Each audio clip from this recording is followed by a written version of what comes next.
Magnetize your minis, flight stands, custom kits, and all the hobby supplies you'll need from themagnetbaron.com.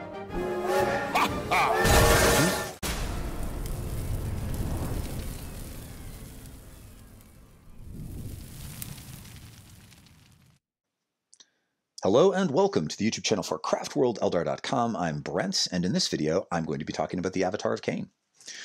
When GW first released the updated model for the Avatar of Khaine in spring of 2022, I think the Eldar War God went from being perhaps the most embarrassingly outdated model in all of 40k to arguably one of the most visually arresting. The model is gorgeous and iconic, so much so that I think that the majority of Craftworlds players would be eager to own one, even if it were not especially good on the table.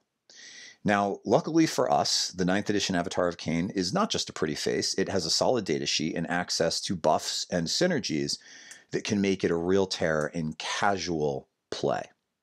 And even in competitive play, the Avatar of Khaine can earn its keep in certain metas and certain matchups if it's used effectively.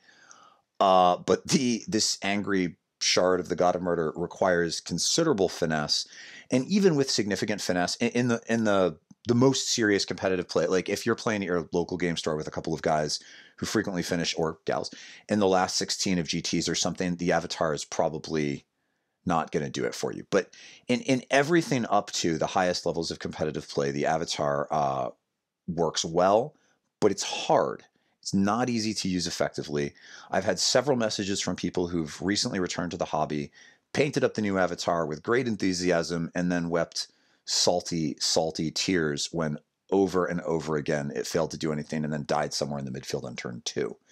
So in this video, I'm going to run you through what I think are the 3 best ways to use the Avatar. I'll start with what I think is the most competitive, the most significant obstacles to using it effectively, and then I'm going to talk about one super fun, tricky combo that I've been piloting with my Dire Avengers, which in casual play works fantastically well. And I think that this last thing will be of particular interest to veteran players who like the tricky side of Space Elves and are always looking for fun new ways to use them in their local LGS. So here we go. A quick look at the Avatar's data sheet reveals exactly what it is, sort of unambiguously. The Avatar is a melee monster. It has no, it's not like the Avatar of the God of Death where it has some kind of psychic buff or something. It has a shooting attack, but it's only range 12 and it's one shot, even though it hits hard. But the Avatar is an absolute terror in melee, and it's quite durable. So on its highest profile, it moves 10 inches, pretty quick. 2 up weapon skill, 2 up ballistic skill, strength 7, but for its melee profile, it can double that for the armor piercing attacks to strength 14, wounding a lot of stuff in the game on a 2 up. It's toughness 8, thank goodness for that, with 14 wounds. And then although the Avatar's profile degrades, it does so somewhat trivially,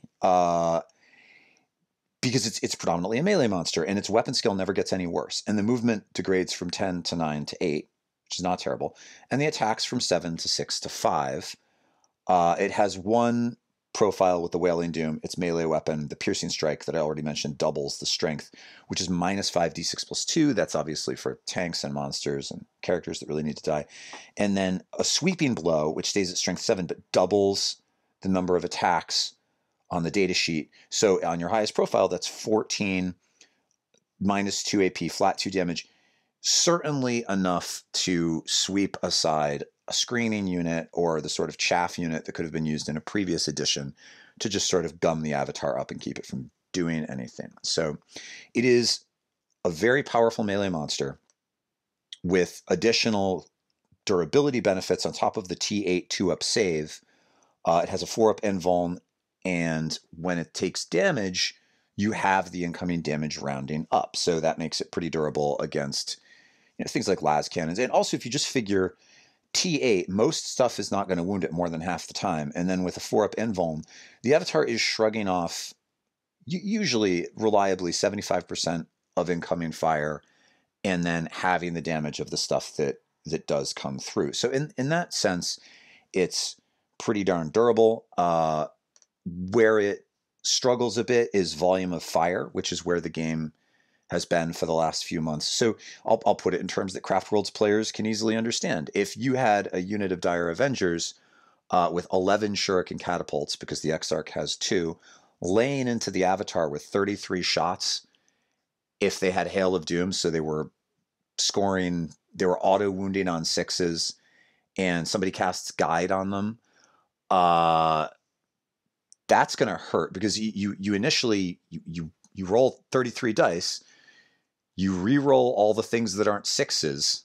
This gets you a fair number of 6s, and then when you make your actual wound rolls, you inevitably get some more 6s, and all of those are coming in because of the Dire Avenger rules on the invuln of 4 up. And because it's 1 damage, you're not having it. So 1 volley from Dire Avengers can, 10 Dire Avengers can really mess the Avatar up. Won't kill it outright, but it will make it possible for something else to kill it outright.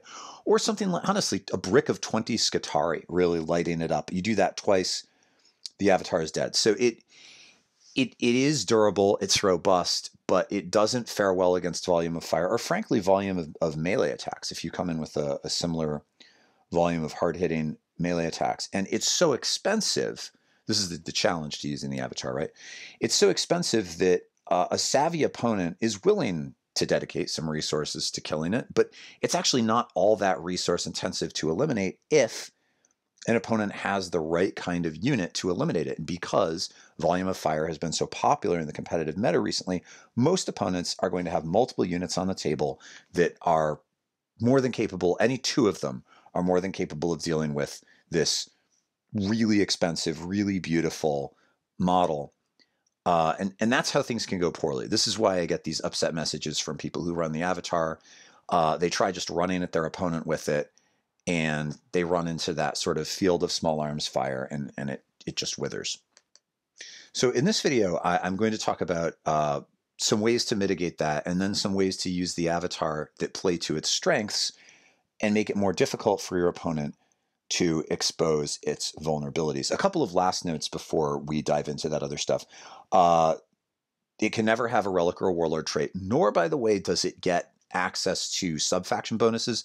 This is not on the datasheet, and it's sort of buried in the Craft World Codex, but the Avatar, if you're running, say, an Oathway Avatar, it does not reroll wound rolls. It, like a Phoenix Lord, it gets none of those bonuses. It does, thank goodness, have Strands of Fate, but no Craft Worlds bonuses. It also allows units within 6 inches to reroll charge rolls.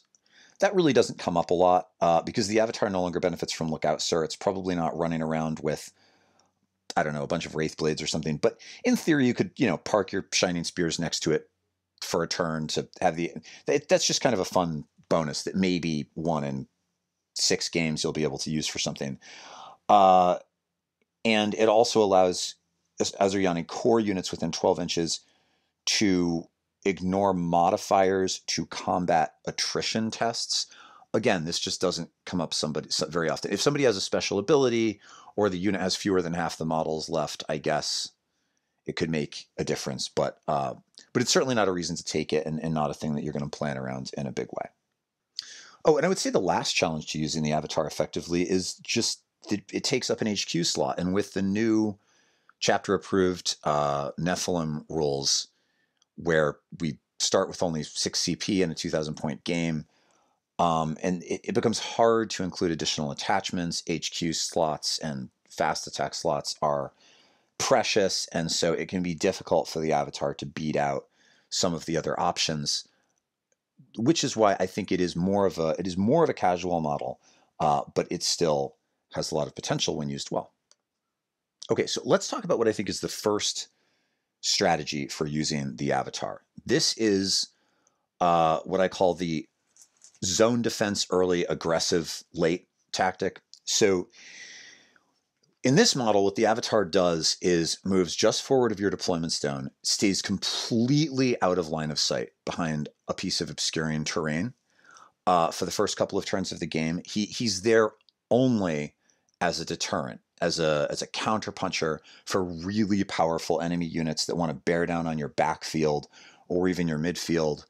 And this is the avatar that I imagine fitting best into the majority of Craft World's lists that want to run him. Now, one of the reasons that newer players have such a hard time with the avatar is newer players often have a hard time with not using all of their models every turn, or they feel like if they're not shooting with everything right away or getting that somehow that's costing them the game.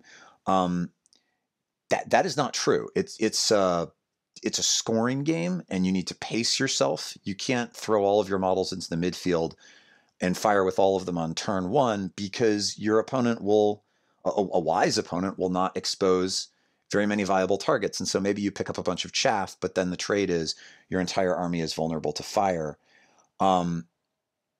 You're much better off having a unit stay alive to be very useful in the last 3 turns of the game, rather than to do something and die in the first 2, unless that's its job. Some units are for exactly that. They do something and they die in the first two turns. But that's not everything, and that's usually not the avatar, right? Unless something bears down on you really fast. What will happen is all of that other really cool Space Elf stuff that you have will thin out the units that pose a significant threat to the avatar. So those bricks of Skitarii, or those units of Dire Avengers, or any of that sort of massed small arms fire stuff needs to die. And maybe, so the avatar teams up well with units that are highly mobile. So maybe you have some units of Wind Riders, right, that are nipping into position with some shuriken cannons or something. This works really nicely in a Hail of Doom list, and lighting up those big blocks of infantry with your own small arms fire that potentially are a threat to the avatar. And then once your opponent doesn't have as much on the table that can threaten it in the later terms of the game, it stomps out to just dominate the midfield. It can kill light infantry, it can kill heavy infantry, it can kill monsters, it can kill tanks, and really wreak havoc on those midfield objectives. It just keeps its head down early. You change the chemical composition of the table so it is more avatar friendly, and then you bring the avatar out. Now, when you do, it is absolutely essential. This is one of the most important things you will take away from this video if the avatar is not working for you before. It is absolutely essential that you cast Fortune on the avatar. There's almost no point in having it in your list if you are not going to cast Fortune on the avatar. That 5-up Feel No Pain save significantly increases its survivability. If you run the math on, again, something like blocks of Skitarii or Dire Avengers, it just makes, if a third of that fire is doing nothing, that kind of makes up for the fact that the avatar is not having it. That Fortune is still not good enough to let you just send the avatar out in front of your whole army and let your opponent shoot it with everything and cackle. There really aren't models like that left in the game, which I think is a good thing. So you have to be smart with it still, but with Fortune and with a board that is not quite as threatening, the avatar can start doing the thing that you want it to do, which is being this like durable, aggressive melee monster. The other issues that you may run into with it in this situation, it doesn't fly. So melee monsters that don't fly are always a bit dubious because they can be screened. So you also need small arms fire to clear screens. And then it can't go into buildings. So you sometimes run into problems where your opponent will put important units in buildings in the midfield, and they'll stay just far enough from all the edges that no melee monster can engage them. So you need other things for taking care of those, right? You need like either small arms or banshees that can run in there. So you have to think about what sorts of targets are going to exist. And this is also why I said zone defense early on. What the avatar does is it dominates a particular section of the board, which means it has pretty good synergy with secondaries like Raise the Banners High or like Hidden Path.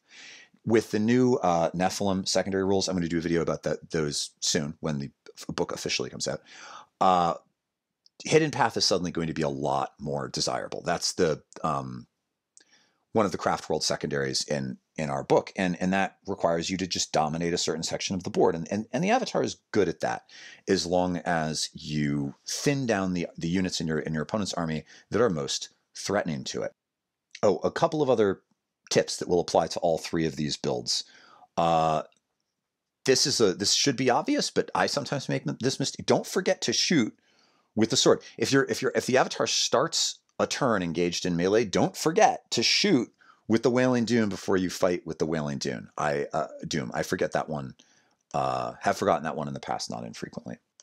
And remember also that you have access to the Avatar Resurgent, which is a 2 CP stratagem, which gives the Avatar 2 extra attacks and lets it fight on death. In the new CP starved economy, unless the Avatar is dying very late in the game, oftentimes it's possible you just won't have the CP available to do that. But it is something to consider. It doesn't help you if you die to a shooting attack, but there will be rare circumstances in which it's appropriate to use that. So that's the first Avatar, the first way to play the Avatar. Keep its head down early, get it into position, and then use it to dominate a section of the board.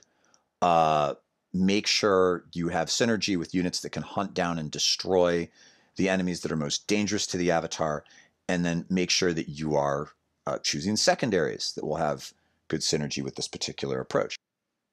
Okay. Possibility number 2, the Reserve Assault Avatar.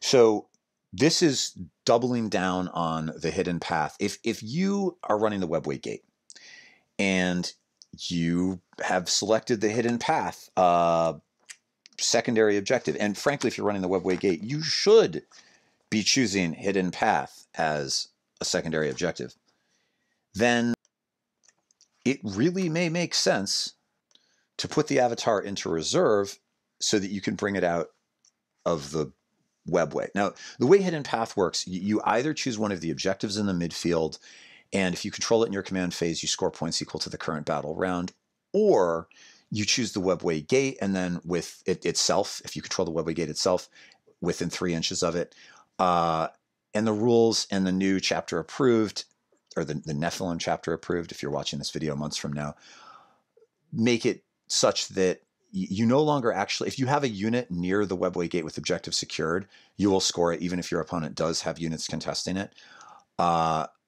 Wherever you put the Webway Gate, right, ideally, right, you put it in a place such that you can also bring units out of reserve onto an objective. So you're both scoring hidden path and it's helping you with primaries. And when it is appropriate to do so, the Avatar pops out to help you dominate, again, this section of the board that you have invested extra in. This way of playing the Avatar is not substantially different than the last one that I mentioned. It's just that instead of moving it out of line of sight into the midfield, you kind of already know where in the midfield it is via Webway Gate. The trade-off is you don't have it as a counterpuncher if you need it on turn 1. That doesn't come up very often anyway. And the other issue is that you've got to pay CP, even though the Webway Gate reduces the cost of putting things into reserve. You still have some, you'll still have some sort of cost associated with putting models into reserve. And then this creates a new consideration, and that is how to succeed on a charge when the Avatar is coming in out of reserve. Now, the Webway Gate allows you to sidestep the 9-inch rule. So normally when you bring units out of reserve, they have to be 9 inches from enemy models. And this is not true. You just have to have the Avatar appear within 6 inches wholly within 6 inches of the Webway Gate. Nevertheless, an opponent who is wisely giving the gate a wide berth might not have units right on top of it. And so this is another one of those moments when you really might benefit from the combination of a Strands of Fate die for a charge, plus Ghost Walk, which is a psychic power that gives a unit +2 to charge. And so the worst thing you could roll on the charge is a 1. And this would guarantee the Avatar a 9-inch charge out of the gate, and it would average an 11 or 12. You do ideally want it to be able to fight the turn that arrives, because then it becomes it's obviously going to be a juicy target once it's on the field. Again, with the Webway Gate approach, you're either bringing it in because suddenly there is a threat to your scoring potential in this part of the field on the Webway Gate for hidden path, and then whatever primary objective is closest. And so maybe you bring the Avatar in for that reason, or you want to abide by the same rules you were abiding by in Strategy 1, where you just wait. You wait to bring it onto the field until the most significant threats to the model have been neutralized.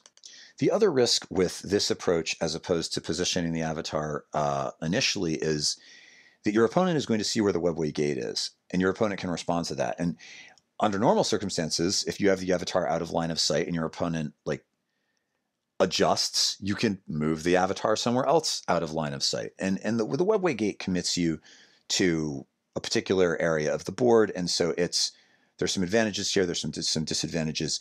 Very, very savvy players will probably be able to play around this, and this is one of the reasons why I don't think this is probably not the thing to put in your list if you're hoping to make the last 16 of a major or something. But you can definitely do well with this at your local club against competitive, pseudo-competitive, and casual lists.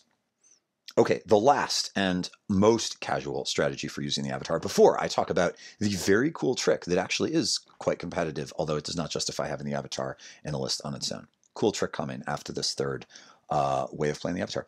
Your third option, if you really want to go for broke with the avatar and you don't want it to keep its head down and you don't want to play conservatively with it, is to run it in a list with target saturation. So this is a purely casual move. Even in casual play, though, the avatar can be a little tricky. So the way this works is you need to give your opponent lots of high toughness targets to shoot at. So if, for example, you have ambitions to run 3 Wraith Lords, or perhaps even something like a melee Wraith Knight, or you want to run 3 Wraith Lords and you want to run a couple of the flyers, stuff that doesn't hide well, and just bear down on your opponent, those Wraith Lords with their glaives. If you're going to do this, some of you out there are saying, Brent, that's ridiculous. It can work, and the trick is you have to pin your opponent in the backfield, and then just overwhelm your opponent with targets and use Strands of Fate to make sure that your durable stuff lasts even longer. So you cast Fortune on the avatar. Probably you quicken it up the field. This works best, I think, in an Ulthway list because everything has the 6-up invuln. So if you're running a couple of Farseers, and maybe you even lean into some of the Ulthway abilities that let you reroll additional Strands of Fate. You roll your 6 Strands of Fate die, and you're fishing for 6s for armor saves, and then you reroll as many as you can, so you can just auto succeed on your durability checks with Wraith Lords, maybe even with some Wraith Seers, maybe with a Wraith Knight, with those flyers. And if you start the game with some scouts with wire weave nets and scorpions that just sort of pin your opponent down in the backfield, and maybe you put a flyer or 2 right on top of them so that they're just scrambling around in their backfield trying to deal with this pressure, it creates an opportunity for your avatar and your Wraith Lords and maybe even your Wraith Seers and whatever else it is, these sort of durable aggressive units, to close with your opponent. And there's so much to shoot at. Maybe the avatar does die.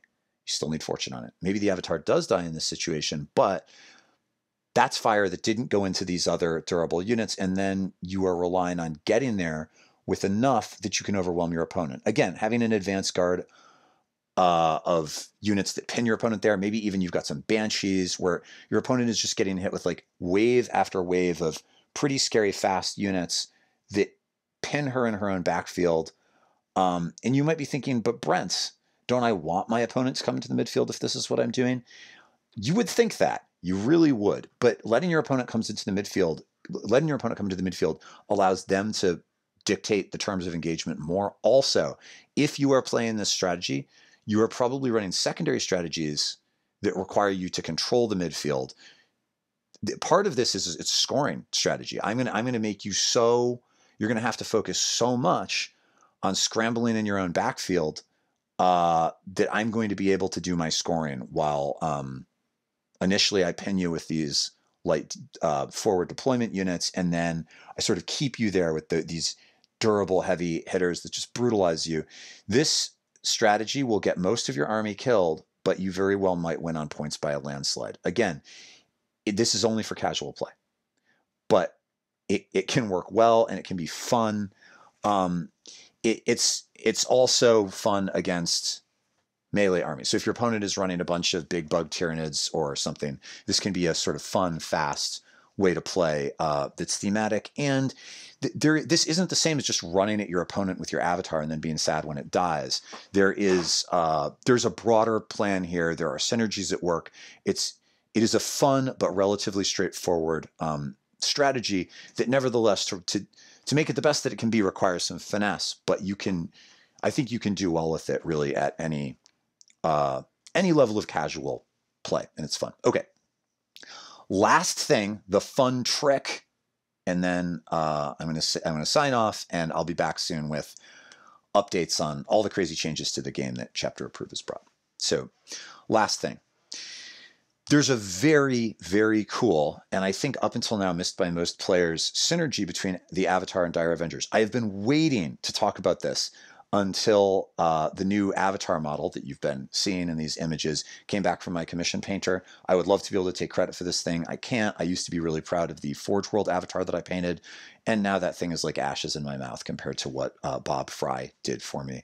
Bob Fry's over on Instagram. He takes commissions from people who aren't me too. So if you're looking for somebody, you really can't do better. So I was waiting for the model to come back from Bob while I was playing with my Forge World Avatar. And now that it's here, I can tell you the thing. So here's the thing. You may have noticed the following two truths. One, there's a stratagem that lets Dire Avengers fire twice if the unit is no longer at full strength. Now, savvy players are not going to kill one Dire Avenger in a unit of 10.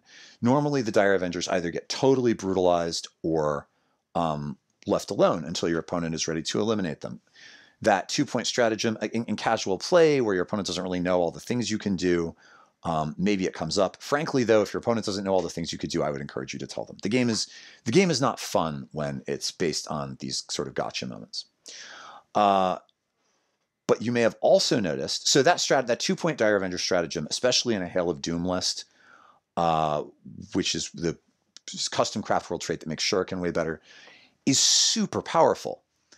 But it's so situational. But you may also have noticed, here's the other truth you might have picked up on, that the Wailing Doom, when you shoot at an enemy unit, you draw a 12-inch line from the closest point on the base of the avatar to the enemy unit, and it also scores hits on units that it passes over.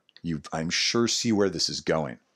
So what you do is you position a unit of Dire Avengers just in front of your avatar with one Dire Avenger in between the closest point on your avatar's base and the opponent's unit, and then you blast it with every intention of killing that Dire Avenger. You hit it, and then you wound it on a 2, and then it has no saving throw, and then it just dies. If you roll a 1, for goodness sake, CP reroll that. I mean, it's too perfect if you've gone through the trouble of setting it up. So sadly, you can't use the Ulthway reroll wounds because the avatar cannot make use of subfaction bonuses. I already said that. So you kill a Dire Avenger. You've shot it with the avatar. Now all of the Dire Avengers shoot the thing, and then all of the Dire Avengers shoot the thing again. Keep in mind, you do want to make sure that you don't, with the Dire Avengers, shut down the avatar's ability to charge. If there's any possibility that you might want to do that, don't block your own unit. This can also mean that if you're worried you might not kill that one Dire Avenger, that you're going to roll the 1 to wound and you won't have the CP reroll, you want to leave as much space as possible for the avatar to go around the Avengers if necessary to succeed on the charge. This strategy is most easily affected if the unit that the avatar is charging is not actually the unit that the Dire Avengers are shooting, but you might also just not get to be that picky. This can be a little bit hard to set up, but not ridiculously hard. And you can also do tricks like have the Dire Avengers jump out of a Wave Serpent to do this. You can even deep strike the Avengers just in front of the avatar. This one sometimes doesn't work quite as well because this means that if you were planning to charge with the avatar, if you were going to charge the unit that the Dire Avengers are shooting, now that's very, very unlikely because the closest the avatar can be is like 10 inches from the target in order for the Dire Avengers to be able to come in 9 inches from the target and to have one overlap. I think you get it. But So you have to be careful when you're placing them that you don't shut down a charge that you need. But also maybe you don't need the charge, right? Because 9 Dire Avengers putting out 30 shots twice, 60 shots into something, plus that 1 shot from the Wailing Doom, that's going to kill, especially in a Hail of Doom list, that's going to kill pretty much anything in the game. So in that sense, maybe you don't need to worry about failing the charge. And that is a fun and sad, that is one of those tricks that will make your opponent say, oh no, and make you look very clever indeed. And it's not one, I'm sure other people have come up with this, but it's not one that I've seen anybody else using. And so it's fun to have something, new. Okay, so that's what I've got. 3 different ways to use the Avatar, instructions for how to make each of those work and what to watch out for, and then a fun trick that you can play with your Dire Avengers, which are a popular unit right now, and I assume that most of you probably already own. As I said earlier in the video, I'll be back soon with updates on the new chapter approved, how it's affected craft worlds. I also had a couple of articles in progress about list building and 500-point games, which now have to be totally rewritten in light of the new chapter approved. And real world stuff has been a little crazy for the last few weeks, but I plan to have a lot of new content up soon and play some catch up. So that's it for today. If you liked the video, please consider clicking like. If you have not yet subscribed, I hope you might consider subscribing. My Patreons enjoy early access to videos.